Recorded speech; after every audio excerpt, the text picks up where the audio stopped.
Amém, irmãos? Espero que os irmãos estejam bem, estejam em paz. Vamos ao nosso texto base. 1 Tessalonicenses capítulo 2, versículo 17. Diz assim: Nós, porém, irmãos, sendo privados de vós por um momento de tempo, de vista, mas não do coração, tanto mais procuramos, com grande desejo, ver o vosso rosto. Até aqui. Vamos orar pela palavra. Senhor, obrigado por tua palavra. Nós oramos em nome de Jesus te agradecendo. Pedimos, Senhor, que o Senhor venha com o teu poder, dando sabedoria e edificação para a tua igreja. No nome de Jesus, amém. Amém, irmãos? Amém. Então, continuando na carta de Paulo aos Tessalonicenses, para relembrar os irmãos, qual que era a questão? Paulo, quando plantou a igreja dos Tessalonicenses, ele ficou em torno de 3 ou 4 semanas. Teve que sair fugido, porque os judeus o perseguiram em Tessalônica, perseguiram em Bereia. Aí ele teve que fugir de Bereia durante a noite, e aí ele foi para Atenas. Em Atenas, juntamente com Silas e com Timóteo, nós vamos até ver hoje, eles se dividiram, cada um foi para um lado cuidar de uma igreja. E qual foi a questão aqui? Como eu expliquei para vocês, naquela época, no mundo romano, havia os pregadores itinerantes, os chamados sofistas. O que esse pessoal fazia? Viajava de cidade em cidade, ou ensinando paganismo, ou ensinando feitiçaria, ou ensinando filosofia, e a ideia deles o que era? Faturar uma grana, ganhar o dinheiro. E normalmente, o que eles procuravam fazer? Se aproximavam de mulheres, viúvas ou solteiras, se instalavam na casa delas, e aí os irmãos já sabem o que virava, né? Além de obter dinheiro, obtinham favores sexuais. O que aconteceu? Como Paulo teve que sair fugido, começou a surgir uma desconfiança dentro da igreja. E as pessoas começaram a falar, começaram a fazer fofoca sobre Paulo. E a pergunta delas era a seguinte: por que ele saiu de maneira tão rápida da igreja? E por que ele tinha saído daquela forma? O que tinha acontecido com Paulo? Sabedor desse problema, Paulo enviou Timóteo a Tessalônica. E Timóteo volta dando um relatório, falando: olha, a igreja lá está crescendo, o pessoal está se convertendo, só que estão desconfiados de você, tem tal problema, tal problema, tal problema. Aí ele escreve essa carta para responder isso. E nesse ponto aqui, ele fala para os Tessalonicenses o seguinte: além de ele ter falado que ele não era alguém atrás do dinheiro deles, que ele não era alguém que tinha interesse próprio, que na verdade o alvo dele era ensinar o evangelho. E aqui nesse ponto da carta ele vai para o pessoal, ele fala: olha, eu gostaria muito de estar cara a cara com vocês, mas eu não pude fazer isso. Mas no meu coração, o tempo todo, eu estou com vocês. Veja aqui, já começa logo de cara a nos trazer o ensino. Nós nos reunimos 2 vezes por semana. Cada um aqui tem seu trabalho, cada um tem seus afazeres, cuidar de filho, cuidar de trabalho, cuidar de casa, um monte de coisa. A grande pergunta é, quando você está... Porque ser crente aqui é fácil. Olhar para a cara do irmão, por exemplo...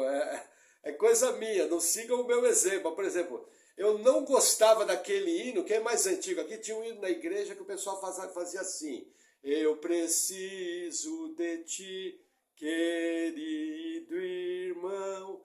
Aí o cantor falava: olha pro seu irmão do lado. Aí você cantava: precioso és para mim, querido irmão. Nossa, eu tinha uma dificuldade com aquele hino, porque eu sabia que aquilo não era uma realidade, eram palavras jogadas ao ar. Porque a grande questão é, veja, nós temos um grupo de oração na igreja. Se o meu irmão pede uma oração e eu não respondo nem um amém, como é que eu vou dizer que eu me importo com o irmão? Se eu não faço nem aquela oração, vocês sabem que as minhas orações são extremamente básicas. Chega oração lá, eu já mando. Por exemplo, Gilmar fala: olha, quero oração para o meu trabalho. Eu olho, na hora eu oro, para não esquecer, porque eu tenho que dar um exemplo, eu sou um pastor. Senhor, em nome de Jesus, eu coloco o trabalho do Gilmar, que o Senhor venha guiando ele, livrando de todo o mal. Amém. Ponto final. E já coloco lá no grupo, amém. Então o que acontece? Eu creio que isso que Paulo está falando nos desperta para uma realidade. Veja, o cristianismo é uma fé vivida em comunidade. É uma fé coletiva. Não existe cristianismo solitário. O cristianismo bíblico é coletivo. Veja, vou dar um exemplo fácil. Estou lá lavando a louça para Paula. De repente vem a irmã Luciana na minha cabeça. Sabe o que eu faço? Senhor, em nome de Jesus, coloca a vida da irmã Luciana, livra ela de todo o mal. Amém. 13 segundos. O cara que ora básico. Mas eu entendo que muitas vezes o Senhor traz uma pessoa à minha mente. De maneira simples eu vou lá e oro por ela. O que eu estou querendo despertar em você? Um cristianismo simples. Em que durante os seus afazeres, talvez você vai estar dirigindo o carro. E Deus vai estar trazendo uma pessoa, um irmão da igreja na sua memória. Pô, qual é o seu papel? Faz uma oração de dirigindo, pastor, dirigindo. Não impeça o poder de Deus. Deus não pode ser limitado. Veja, uma coisa é sua oração devocional, que você faz em casa, no seu momento a sós com Deus. Outra coisa são orações diárias, no meio do seu dia a dia. Eu já vi testemunho na minha vida de pessoas que foram livradas, porque um irmão foi acordado na madrugada, com aquela pessoa na mente. E aí orou por aquela pessoa e depois no dia seguinte telefonou e falou, fulano, tá tudo bem? Aí o fulano respondeu, rapaz, você não sabe o que aconteceu essa madrugada. Tal pessoa passou mal, tive que correr para o hospital. Cheguei no hospital, o médico estava dormindo. A irmã falou, que hora que foi isso? Ah, foi 1h da manhã, mais ou menos. Puxa, irmão, Deus me acordou e eu orei por você. Quantos são os testemunhos? Porque o que acontece? O mundo moderno prega individualismo, independência. O cristianismo é o avesso disso. O cristianismo é interdependência. E Paulo, gente, o grande apóstolo Paulo, o maior escritor do Novo Testamento, nos dando esse exemplo simples. Paulo tinha uma vida corrida, Paulo tinha que trabalhar, Paulo tinha seus afazeres. A única diferença é que Paulo não era casado. Mas o peso que ele tinha das igrejas da Europa e da Ásia era enorme. Então, ele era um camarada ocupado, que muitas vezes tinha que trabalhar para se sustentar. Então, assim, aprenda esse princípio. Às vezes é um parente seu, às vezes é um amigo, às vezes é um vizinho, às vezes é um livramento na sua casa, às vezes é um simples livramento de acidente. De maneira simples, você pode fazer as orações e estar cuidando um dos outros espiritualmente. Amém? Vamos seguir mais um pouco. Deixa eu ajeitar minha colinha aqui. Versículo 18. Por isso, bem quisermos uma e outra vez ter convosco, pelo menos eu, Paulo, mas Satanás nolo impediu. Olha que interessante. Paulo falou o seguinte, olha, eu quis ter com vocês. Não pude. Só que eu vou falar para vocês, 1 ou 2 vezes eu tentei ir. E Satanás me impediu. Aqui é uma passagem interessante, você precisa tomar cuidado com esse tipo de passagem. O que acontece? Para Paulo, quando ele intentava fazer algo, ele percebia a atuação maligna contra a obra. Eu costumo dizer o seguinte, se você chamar o cara para ir para o boteco tomar umas cachaça, vai dar tudo certo, não vai pegar trânsito, vai chegar bem, vai ter mesinha do boteco. Se quiser levar o cara para o baile, vai ser moleza. Agora, se você convidar a pessoa para vir para a igreja, é uma luta. Já depois, almoço de domingo, irmãos. Pode ver, quando chega o meio da tarde, algumas tardes parece que solta o bicho em casa. Já perceberam que quando chega na hora de vir para o culto, a coisa embola? A coisa começa a travar? O que você tem que entender? Veja, nós não podemos espiritualizar tudo. Existem situações que são culpa da nossa desorganização, da nossa falta de posição. Porém, eu tenho que entender que Satanás, O trabalho dele é magoar os santos, o trabalho dele é atrapalhar a obra de Deus. O trabalho dele é tirar você da jogada. Agora, por que eu falo que essa passagem você precisa tomar cuidado? De uma forma que nós não sabemos, Paulo afirma com certeza que Satanás impediu. Ele não diz como. No livro de Atos dos Apóstolos, antes dele viajar para Tessalônica, ele tenta pregar no norte da Turquia e ele é impedido. Só que ele fala que foi impedido pelo Espírito Santo. Aí ele tenta pregar no sul da Turquia, é impedido novamente. E novamente ele fala, o Espírito Santo me impediu. Aí durante a noite ele tem um sonho, provavelmente uma visão noturna, e ele vê um varão macedônio. Aí resolve para Tessalônica.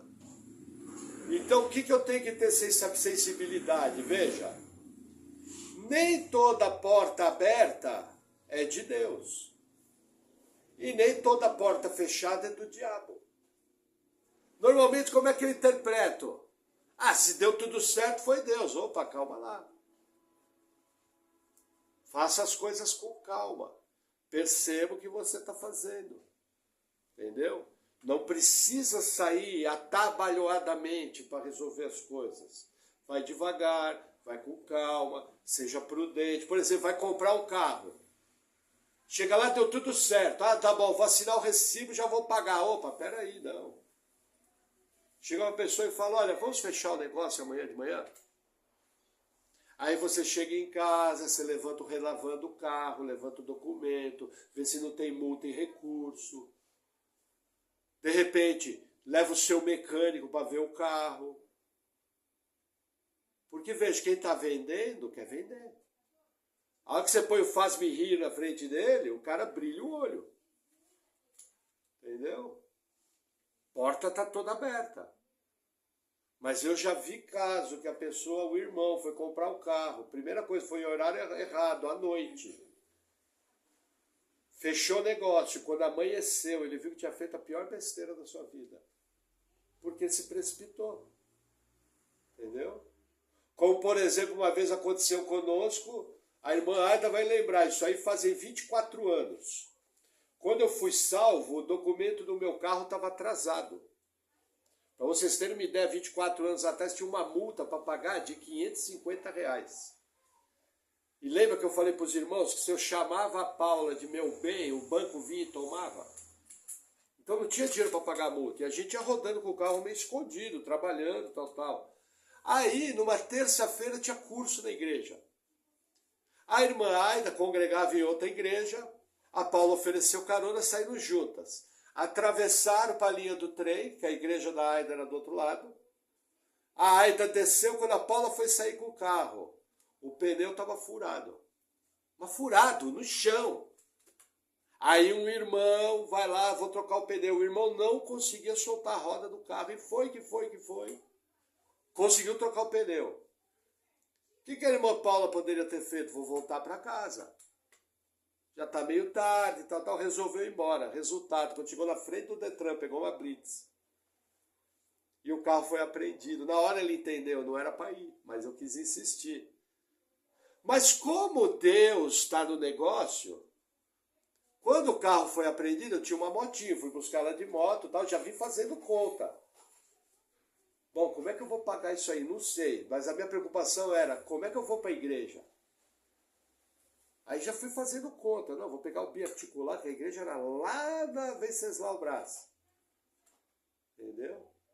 Para minha surpresa, no dia seguinte à noite, chega um irmão, ele falou, ó, fica tranquilo, eu vou falar com a minha despachante, nós vamos tirar seu carro. Eu falei, Doni, você tá maluco, eu não tenho dinheiro. Ele falou, não perguntei de dinheiro. Eu vou pagar e você me paga depois. Eu falei, mas eu não posso te pagar em 30 dias ou 60 dias. Ele falou, nos 3 meses você consegue pagar? Eu falei, consigo. Então ele falou, fechado. E em 4 dias o carro estava documentado. Com o documento transferido de São Paulo para o Paraná. Tudo certinho, tudo pago. E Deus usou o irmão Doni. Mas vocês percebem o jogo? Como você tem que ter discernimento. Glória a Deus que anos depois, Deus pôde me usar para abençoar o irmão Doni. Fiquei muito feliz, porque gratidão é algo que é de Deus. Mas assim, cuidado. Sabe, o diabo fecha as portas, mas Deus também fecha as portas. Uma porta fechada é motivo de orar. Uma porta fechada é motivo de sentar com a sua mulher, sentar com o seu marido e conversar. Olha, fechou a porta. Aí senta junto e fala, mas por quê? Ó, por isso, por isso, por isso. Às vezes, dessa maneira calma, você vai perceber algo que você não tinha percebido. E você vai descobrir que aquilo foi uma bênção de Deus. Amém? Vamos seguir um pouquinho mais, versículo 19. Porque qual é a nossa esperança, ou gozo, ou coroa de glória? Porventura não sois vós também, diante de nosso Senhor Jesus Cristo, em sua vinda?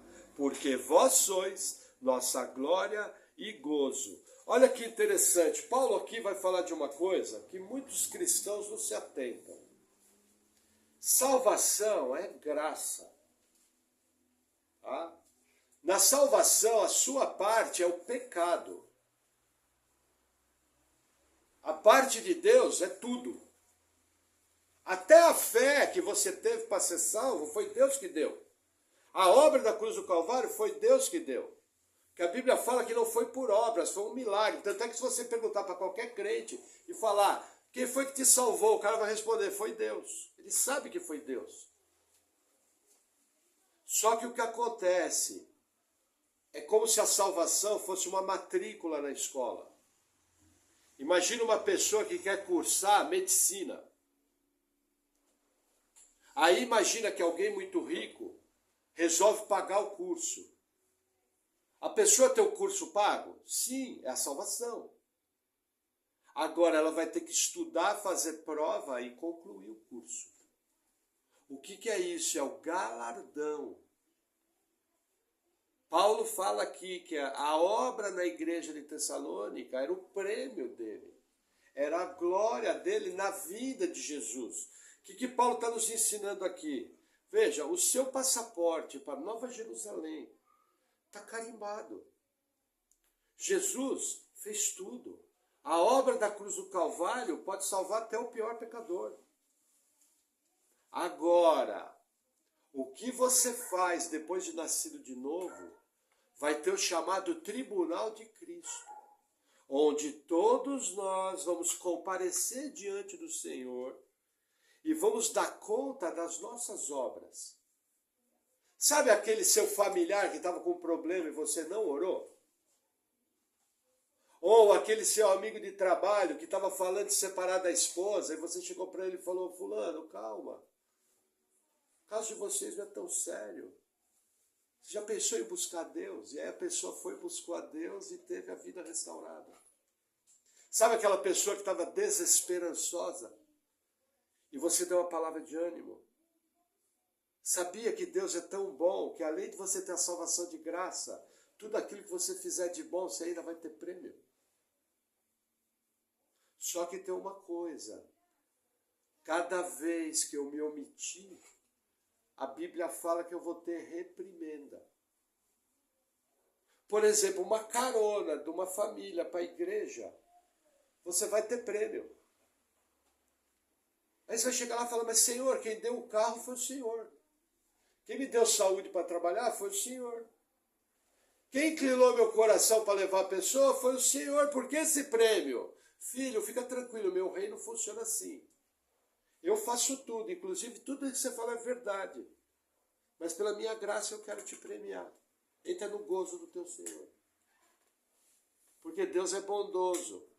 Agora, a questão qual que é? Quando chegar lá, você vai querer ter reprimenda ou você vai querer ter elogio? Está aberto, porque a salvação é graça. Não pode ser por obras. Para que ninguém se glorie. Chega lá, não, mas eu fiz isso, fiz aquilo, fiz aquilo. Isso aí para Deus é quase blasfêmia. Agora, com certeza, tudo aquilo que você fizer na sua vida em prol do reino, E não fecha a sua cabeça a questão do reino só aqui na igreja. A igreja é uma parte do reino.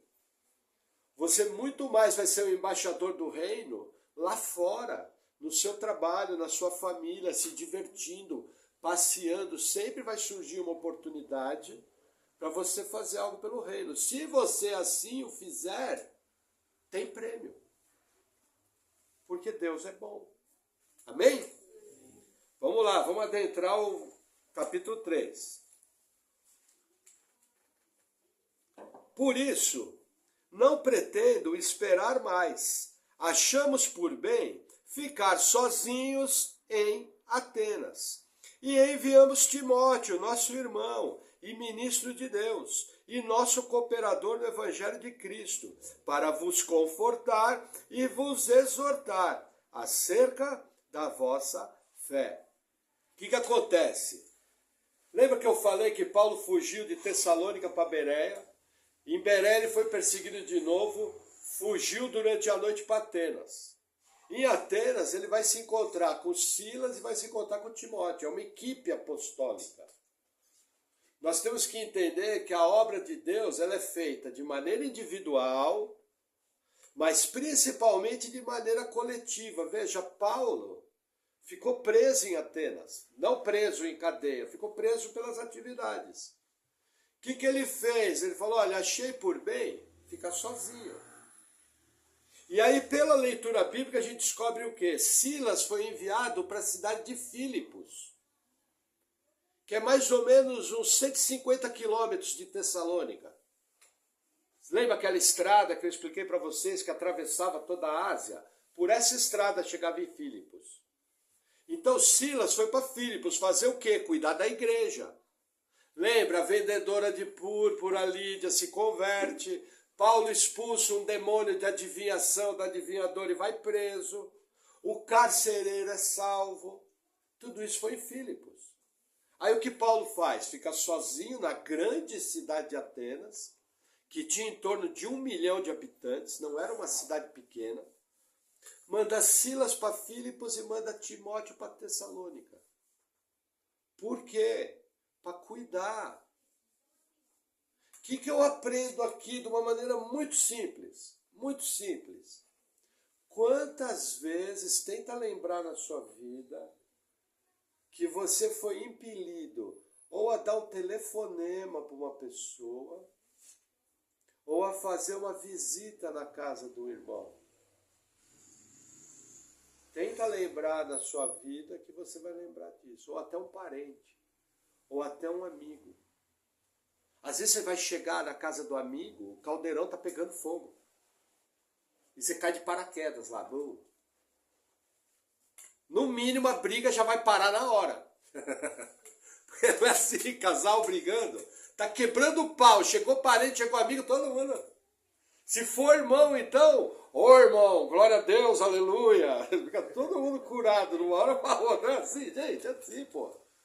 A gente que é crente tem vergonha na cara. Você vai quebrar o pau quando tá só os dois. Lógico que vai quebrar o pau de uma maneira santa, né? Sem ofensas, mas vocês estão entendendo o que eu estou querendo dizer.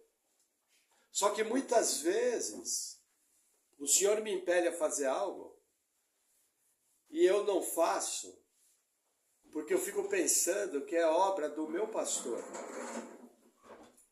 Gente, pastor não dá conta. Ó, nossa igreja aqui, nós somos uma média de umas 30 pessoas, já é muita gente. Sem querer puxar a brasa para a nossa sardinha, por que eu gosto do modelo batista? São pequenas igrejas locais. Dessa maneira você pode participar mais da vida um do outro. Tem toda uma série de problemas, tem toda uma série de limitações, que é normal, entendeu? Mas aí eu pergunto, você está atento às direções de Deus? Você vê que era uma equipe. Paulo não teve dúvida, queria ele, mas não deu, vai o outro. Entendeu? Já teve vezes aqui que eu precisei pedir para irmãos para dar uma carona. Os nossos irmãos aqui ajudam muito com carona. Tipo, ó, fulano, eu não vou falar nomes para não constranger a glória para Deus, né? Ó, fulano, precisar que desse uma carona ali que eu não posso ir. Já teve, eu lembro, uma vez que precisávamos levar uma pessoa. E nós tínhamos 3 pessoas para ir, eu não podia ir. Aí falei com o primeiro irmão, não dava. Falei com o segundo irmão, não dava. Eu falei, e agora? Vou eu. E Deus alinhou as coisas, eu consegui ir. Entendeu? Mas quantas vezes já não me aliviaram com uma simples carona? Quantas vezes você não pode aliviar com uma simples visita, um telefonema? Por exemplo, eu percebo as irmãs, algumas irmãs gostam de sentar do lado de uma outra irmã. Sabe por que faz isso? Porque ama. Porque tem afinidade. E é a coisa mais gostosa que tem. Por exemplo, tem irmãos meus que eu congreguei há 20 anos atrás, que eu tenho eles na maior autoestima. E quando eu vejo eles, eu vejo que eu sou apaixonado por eles. Porque são homens e mulheres de Deus que marcaram minha vida. Entendeu? E cristianismo é assim. Agora, será que Deus não quer te usar um pouquinho mais? Você está um pouquinho mais atento, um telefonema, gente, uma mensagenzinha de WhatsApp. Entendeu? Uma mensagenzinha de WhatsApp. Então, assim, fica atento para essas coisas. Uma igreja é construída por todos os irmãos. O pastor lidera, o pastor trabalha, mas eu preciso de vocês. Amém? Vamos avançar mais um pouquinho. Versículo 3. Para que ninguém se comova por essas tribulações, porque vós mesmos sabeis que para isso fomos ordenados, pois estando ainda convosco, vos predizíamos que havíamos de ser afligidos, como sucedeu, e vós o sabeis. Veja, aqui Paulo abre uma questão que é problemática nos dias de hoje. Eu entendo que Deus é bom. Aqui dentro dessa sala, ninguém passa fome. Até quem está recomeçando a vida vê a mão de Deus. A natureza de Deus é abençoadora, normal. Mas Paulo fala de uma coisa que na igreja moderna deixa as pessoas desconfortáveis. O que Paulo fala? Vocês vão ter tribulação. Vocês são crentes? São, vocês vão ter tribulação. No caso aqui, era um mundo pagão. Na época do Império Romano, havia a idolatria, havia o paganismo, havia a feitiçaria, mas não bastasse isso, tinha o culto de adoração ao imperador. E para você fazer parte do Império Romano, uma vez por ano pelo menos, você tinha que ir no templo da tua cidade e queimar incenso para o imperador, porque o imperador era adorado como um deus. O fato de se tornar cristão, automaticamente você parava de queimar incenso para o imperador. Automaticamente você virava um fora da lei. Os judeus, eles eram isentos pela lei romana de queimar incenso. Então os judeus livravam a cara. Só que o cristianismo era tratado de maneira diferente. Então o que a gente vê na igreja antiga? Por exemplo, na cidade de Esmirna, segunda carta do Apocalipse, os cristãos de Esmirna tiveram que fugir para as cavernas, porque todos os imóveis deles foram apreendidos pelo governo. Por exemplo, os cristãos de Jerusalém, assim que eles eram salvos, o patrão deles, judeu, mandava ele embora. E isso se repetia em várias cidades. Talvez no Brasil, veja, nós vivemos num país livre, até agora não podemos reclamar. Você pode pegar sua Bíblia, colocar debaixo do braço e de carreirinha para a igreja. Mas entenda, por ser cristão, algum tipo de perseguição você vai ter. Vou dar uma perseguição que muita gente não nota como perseguição. Você está lá na sua casa, alguém faz alguma besteira, imediatamente você fica irritado. Qual é a primeira frase que você ouve? Ué, você não é crente? Não dá vontade de falar, sou crente, mas não tenho sangue de barata. Barata é cucaracha, né? Entendeu? Veja, quer dizer que o fato de ser crente, você não pode se irritar com as coisas. Eu não posso enfiar a mão na orelha do outro. Entendeu? Dar uma bibliada, não posso fazer isso. Mas veja, tem situações que vão me irritar. Aí o que eu vou fazer? Vou dar uma segurada na onda, dar uma esfriada na cabeça. Mas isso é um tipo de perseguição. Entendeu? Por exemplo, muitas vezes a sua família vai te perseguir. Por quê? Porque não aceita a sua maneira santa de viver. Tá todo mundo lá na mesa contando piada suja, por exemplo, tá os homens falando de mulher, de artista pelada e não sei o que, um monte de coisa. De repente olha pra sua cara, tá lá o crente, entravado. Eu faço assim, né? Se começar a falar besteira do meu lado, faço assim. O cara perceber mesmo. Qual é a frase que você vai ouvir? Ih, lá vai o santarrão. Mesma coisa as irmãs, porque segundo me contam, as rodas de mulheres são às vezes extremamente picantes. A coisa hoje em dia é esquisita, né? Na verdade tá meio igualado. Homem e mulher tá tocando horror, né?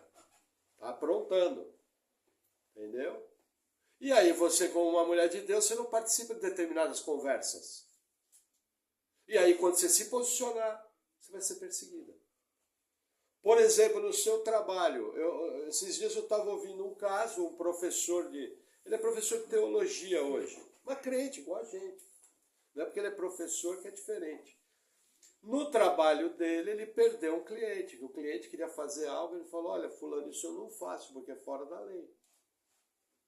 Perdeu o cliente saiu xingando. Entenderam como é que funciona? Isso é perseguição. É o tipo de perseguição que a gente encontra aqui no Brasil. Entendeu? O que eu quero te dizer? Do momento que você optou por Cristo, por andar com Jesus, algum tipo de desconforto você vai ter por causa do nome de Jesus. Qual é o problema das pessoas? Em geral, quando a pessoa é salva, parece que Deus ele dá uma cercada na pessoa. Eu já vi muito novo convertido, na minha vida foi assim, tá tudo certo. Tudo, o que você ora acontece, todo mundo é legal, a igreja é uma maravilha, todo mundo anda 2 palmos do chão, o pastor é quase o apóstolo Paulo em pessoa, tudo é jóia.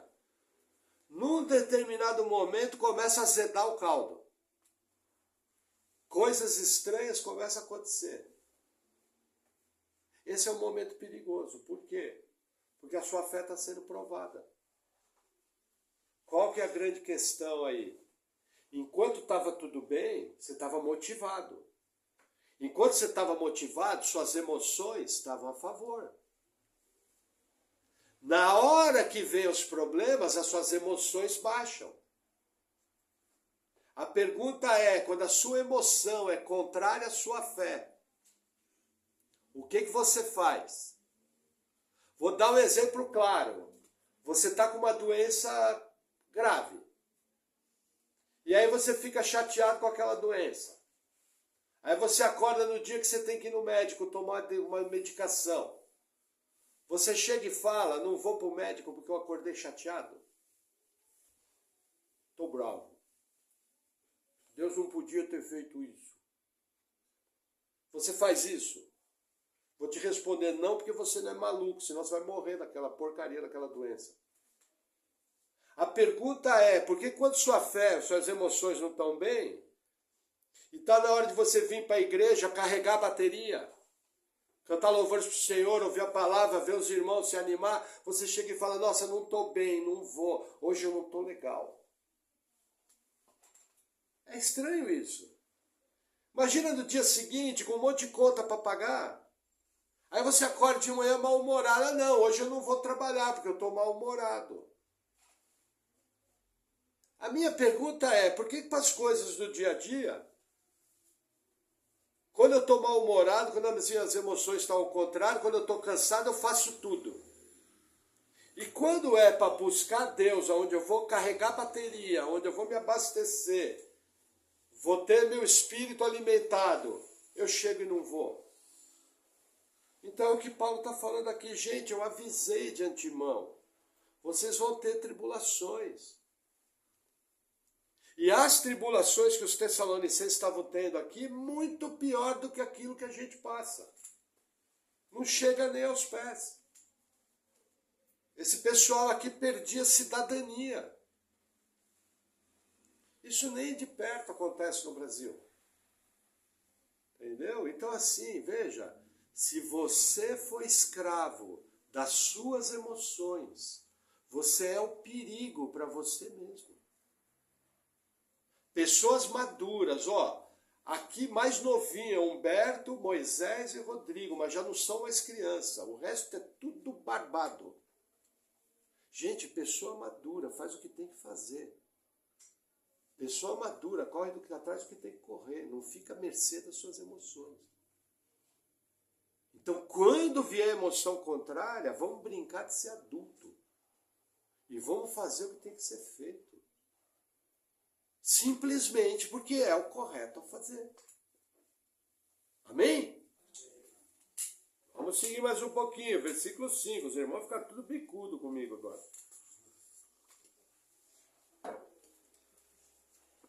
Versículo 5. Portanto, não podendo eu também esperar mais, mandei-o saber da vossa fé, temendo que o tentador vos tentasse, e o nosso trabalho viesse a ser inútil. Olha que interessante, aqui uma coisa importante, veja. O diabo nunca vai te atacar quando você está bem. Ele não é bobo, ele é tudo menos trouxa. Aqui o tentador é o diabo, é mais um nome para Satanás. Agora, o que Paulo falou? Ó, vocês vão ter tribulação, e vocês estão tendo tribulação.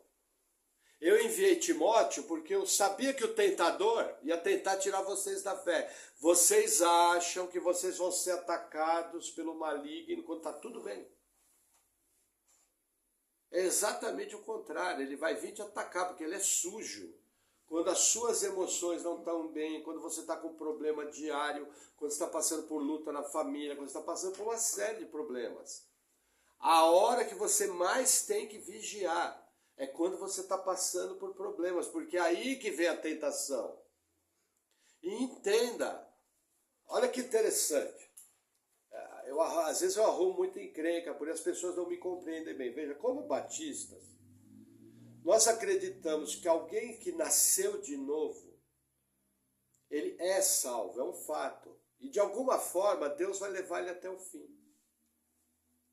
Isso é uma verdade bíblica repetida em vários lugares. Ponto. Não. Vírgula. Mesmo sabendo dessa verdade, tem um caminhão de versículo que fala para mim perseverar, para mim não desistir, para mim ir atrás, para mim fazer minha parte, para mim obedecer.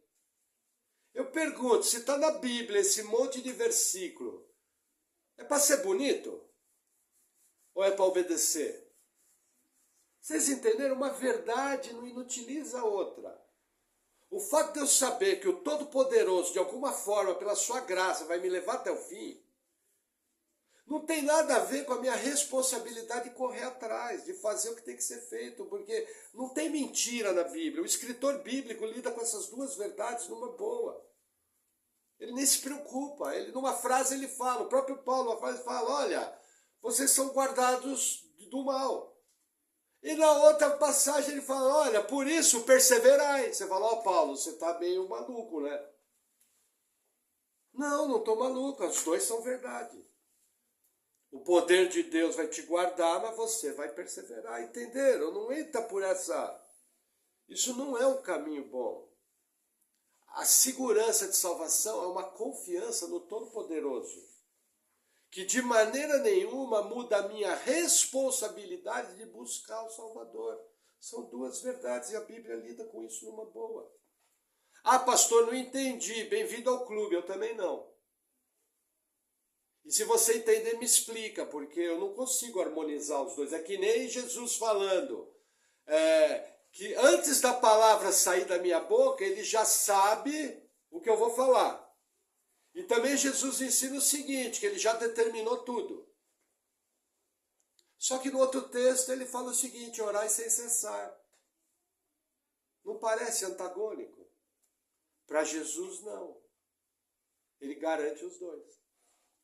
Perceberam? Então veio a luta, veio a tentação, corra atrás. Faça sua parte para que você não se machuque.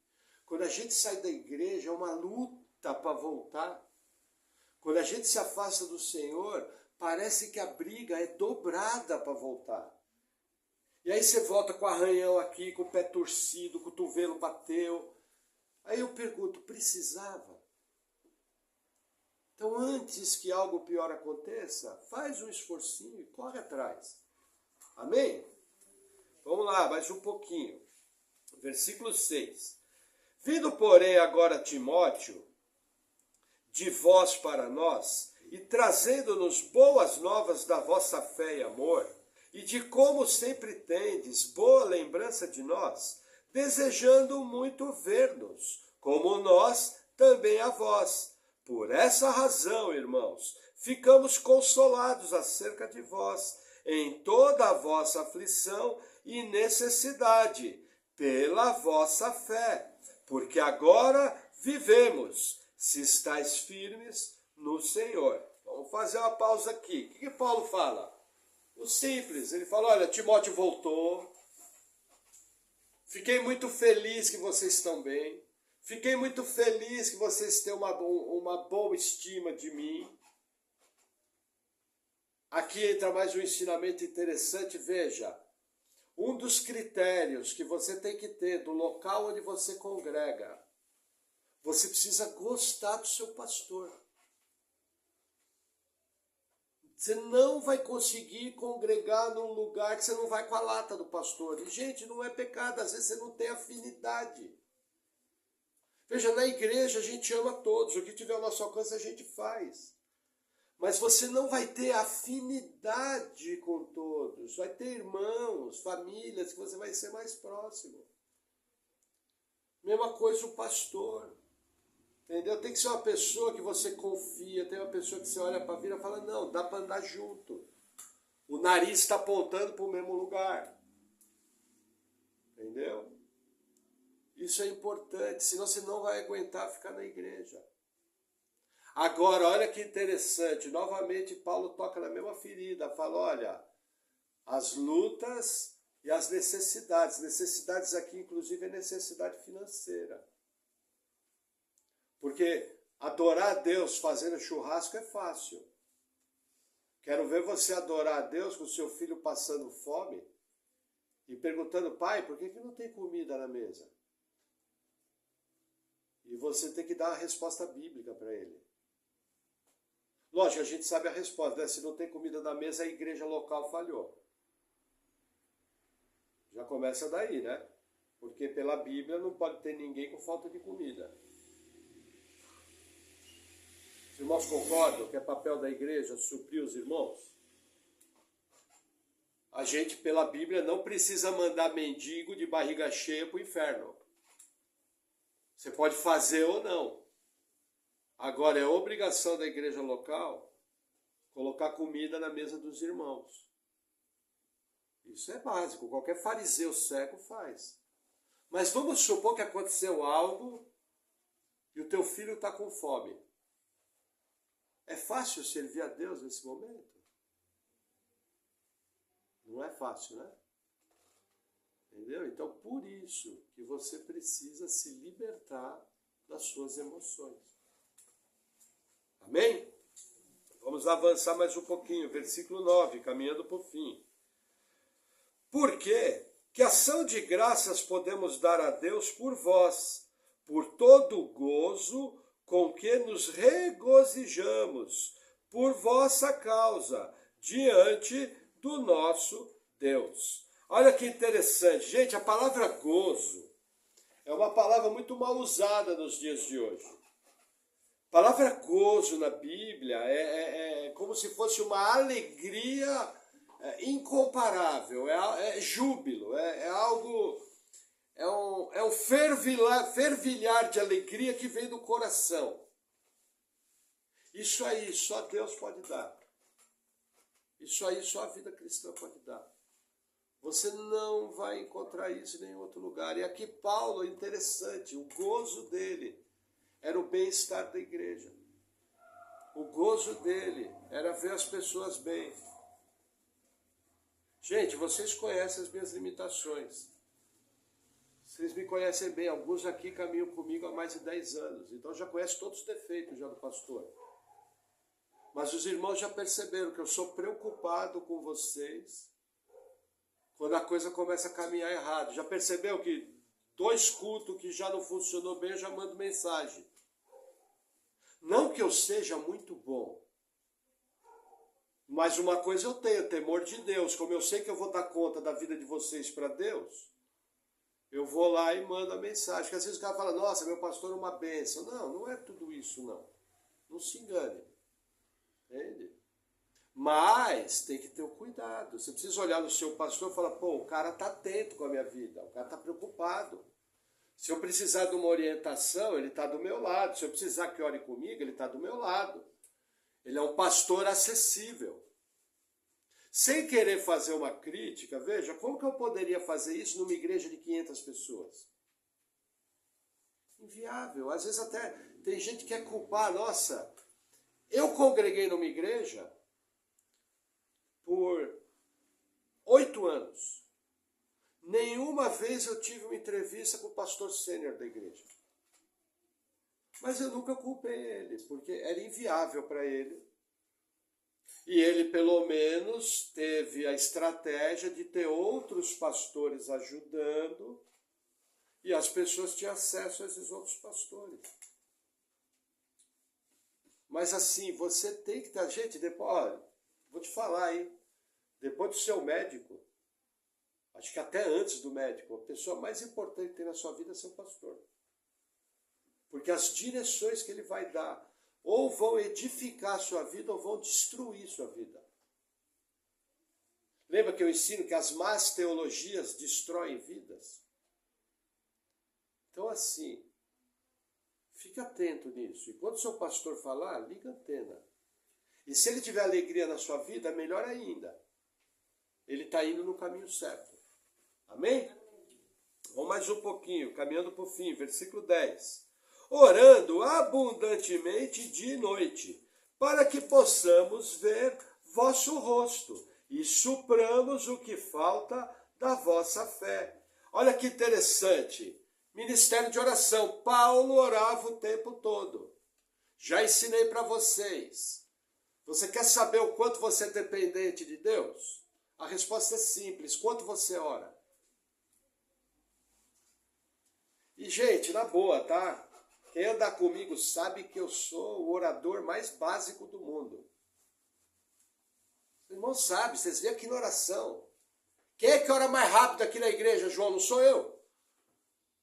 Passa até vergonha, as irmãs oram, os irmãos oram, daí vou lá orar, Senhor, no nome de Jesus, amém.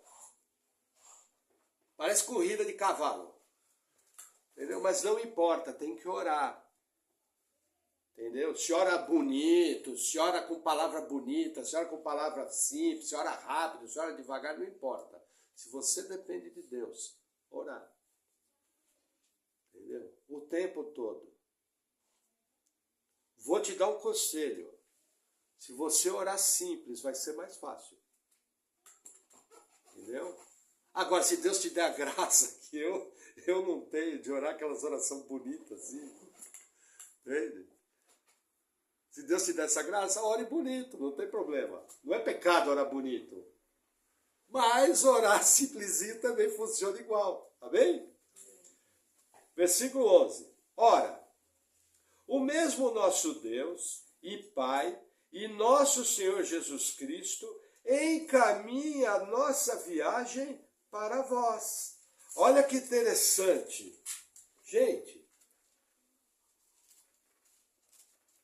Paulo tinha um chamado da parte de Deus? Sim. Paulo viu Jesus ressurreto? Sim. Por isso que ele era apóstolo. Gente, só pode ser apóstolo quem viu Jesus ressurreto. Os apóstolos que tem hoje em dia é tudo do Paraguai. Entendeu? Uma das credenciais para ser apóstolo, você tem que ter visto Jesus ressurreto. Não estou falando apóstolo no sentido do missionário enviado. Esse aí não. Missionário enviado, porque a palavra apóstolo quer dizer enviado. Estou falando apóstolo, como os 12. Mais Paulo. Veja, Paulo viu Jesus. Paulo foi instruído diretamente por Jesus ressurreto. Ele recebeu o seu ministério do próprio Senhor Jesus. Será que ele tinha convicção do chamado? Será que ele tinha confiança no poder de Deus? Engraçado, ele orava o tempo todo para Jesus preparar. Percebe o equilíbrio? De um lado uma fé inabalável e do outro a dependência de oração. Entendeu? Será que eu não tenho que mudar um pouquinho o meu hábito diário? Orar um pouquinho mais? Tá indo fazer. Gente, os homens aqui vão entender o que eu estou falando. Você já pegou o parafuso que você tinha que enfiar no lugar e não tinha a ferramenta correta? Quem já aconteceu isso? Todo mundo já aconteceu. E aí você orou e na primeiro o parafuso encaixou e você com a pontinha do dedo assim conseguiu torcer? Pode ter certeza que foi para a glória de Deus e foi Deus que guiou. Entendeu? Isso é dependência. Nossa, Deus se preocupa com o parafuso? Sim, Ele se preocupa com o seu bem-estar. Ele é seu Pai. Agora eu vou fazer uma coisa, nem oro, nem peço, o Senhor me capacita, tal. Uma independência. Sabe, não hora nem para sair de casa, Senhor, guarda o meu dia, me livra de todo mal. Deus vai guardar? Vai, mas sabe aquela coisa bacana de você colocar, dar glória e honra a Deus? Sabe? Você engrandecer o seu Salvador de uma maneira simples. É disso que eu estou falando. Amém? Versículo 12. E o Senhor vos aumente e faça crescer em amor uns para com os outros e para com todos, como também o fazemos para convosco. Veja que interessante. Qual a marca do cristão? Vamos lembrar, a base da fé é a amor, fé e esperança. A fé, eu fui salvo. O amor, eu pratico hoje. E eu tenho a esperança de passar a eternidade com Cristo. Qual que é a marca do cristão? Amor. Gente, amor não é sentimento, tá? Amor é atitude. São ações de amor. Entendeu? Qual dos lugares que as ações de amor são mais bem-vindas? Pode ver, o teu casamento. Se você tem ações de amor no teu casamento, você tem um bom casamento. Se você trata o seu casamento nem aí, você sabe que você vai ter um casamento medíocre. Se você tem ações de amor para com seus filhos, você vai ter bons filhos. Porque eles percebem que estão sendo amados. Só que muitas dessas ações, você não faz porque você está sentindo. Você faz porque é o correto a fazer. Eu lembro uma vez um pastor muito competente, que o casal foi se aconselhar com ele, que queria se separar. Ele olhou na cara do irmão e falou, irmão, vou te dar a receita para você. Ele falou, qual? Esperando que o pastor ia falar para separar. Ele falou, ame sua esposa. Não, pastor, o senhor não entendeu. Aí o pastor juntou, ele falou, não, quem não entendeu foi você. Porque a Bíblia fala, maridos, amai vossas esposas como Cristo amou a igreja, aponta a sua vida por ela. Ah, pastor, eu não consigo, então vamos para a segunda. Jesus falou, amai ao próximo como a ti mesmo.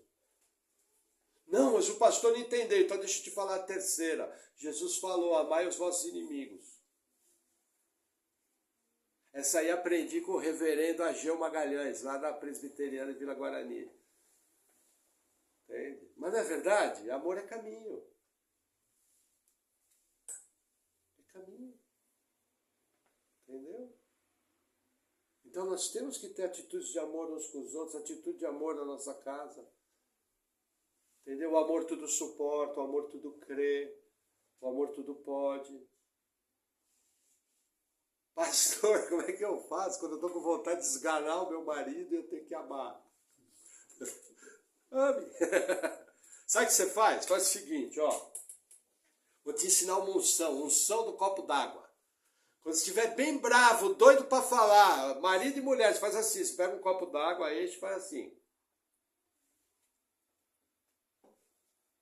Não pode engolir, tem que segurar na boca.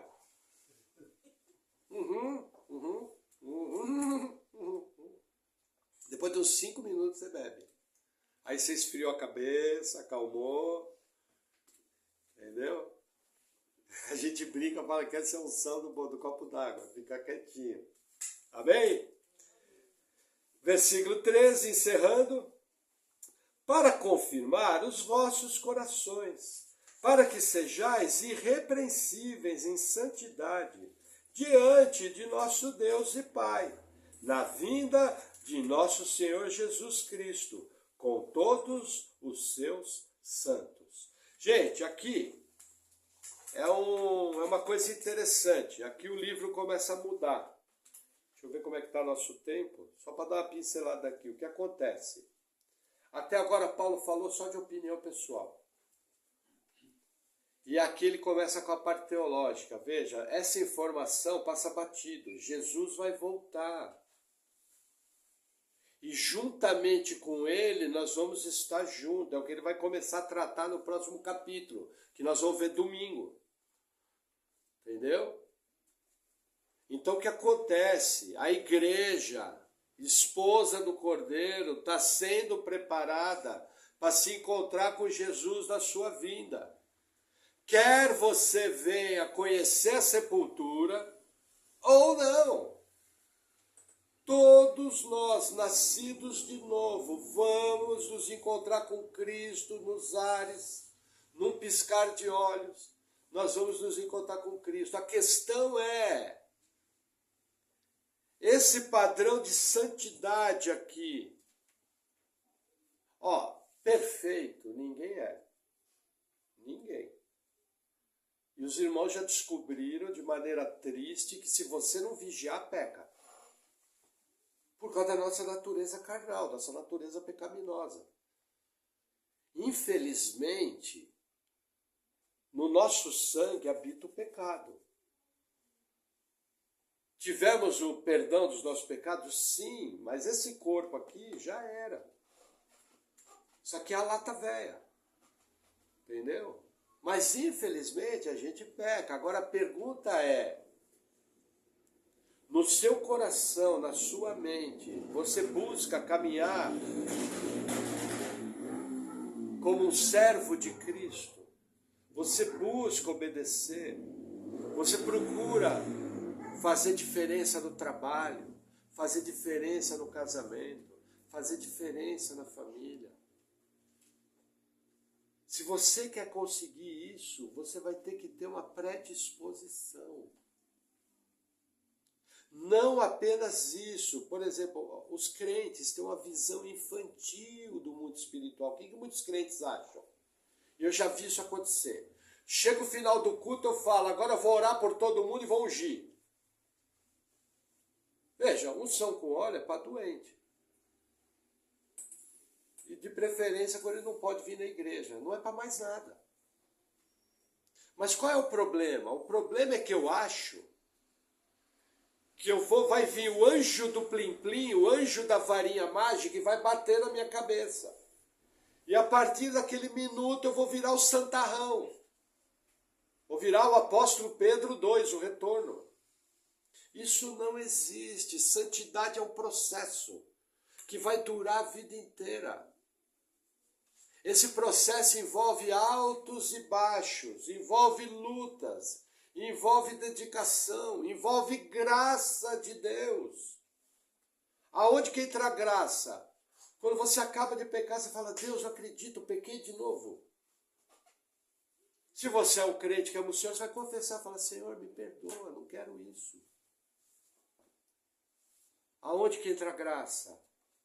É ela que vai agir na sua vida para você não tropeçar de novo. Aí quando você vai ver, trupica de novo, bum. Aí você confessa a Deus, fala, Senhor, como que o Senhor dá conta de mim? Pequei de novo, não queria pecar. Aí Deus derrama mais graça e você vai caminhando, até que aquela área você vence. Aí quando você está caminhando todo feliz, você descobre uma nova área que você está pecando. Aí você vence. Aí caminha um pouco mais. Quanto mais você vai amadurecendo, mais vai sendo lixado. Mais vai sendo aperfeiçoado. Mas a questão é, para onde aponta o seu nariz? Qual é o teu alvo? O que você está buscando? Quando você peca, qual é seu comportamento diante de Deus? Você tem pesar pelo pecado? O pecado te incomoda? Porque olha, meu irmão, numa boa, sem trazer peso, se você peca e não fica incomodado, tem algo muito errado com a sua fé. E corre o risco que você nunca nasceu de novo e está indo para o inferno. Então, fique atento. O pecado ofende a Deus. O pecado, ele é uma mancha para nós. A santidade é buscada dia após dia. Errou, confessa, ora a Deus e vai caminhando. Amém? Vamos orar. Senhor, nós oramos te agradecendo, pedimos em nome de Jesus que o Senhor venha com o seu poder, que nós possamos crescer em graça, crescermos em fé, crescermos no conhecimento do Senhor. Pai, perdoa todas as vezes que erramos, mas nós confiamos que Tu és um Deus bom, que capacita os seus filhos a viver uma vida cristã de verdade. Sê conosco, nos capacita, nos abençoa, no nome de Jesus. Amém. Amém, irmãos. Glória a Deus.